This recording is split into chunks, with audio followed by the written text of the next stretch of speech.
Hola, somos los representantes de los alumnos de segundo de la ESO de la Escuela FEDAXAL. Hoy os explicaremos desde nuestro punto de vista lo que pensamos sobre la radio. ¿Qué es para nosotros la radio? Comunicación oral, mundo actual, aprender sobre la tecnología, trabajar en equipo y coordinación. ¿Qué hemos aprendido? Cómo hablar, a no frustrarse delante de los problemas, saber informar y cómo informarnos, cómo enriquecer nuestro vocabulario de cara al público. ¿Cómo nos organizamos? Nosotros nos organizamos en equipos de 3 o 4 que hacen un audio de una sección. Luego lo editamos y conseguimos el programa completo.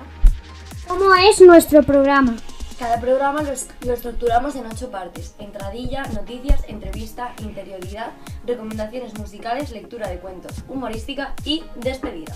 Aunque su información varía según el día. Por ejemplo, el próximo 4 de marzo tenemos el 5º programa y como dentro de poco será el Día de la Mujer, en vez de hacer todas las recomendaciones musicales y lecturas o interioridad, hemos preparado 4 entrevistas a diferentes mujeres de distintas profesiones: científica, maestra, futbolista y a una señora mayor, para saber cómo era la sensación de ser mujer en su época. Muchísimas gracias por vuestra atención.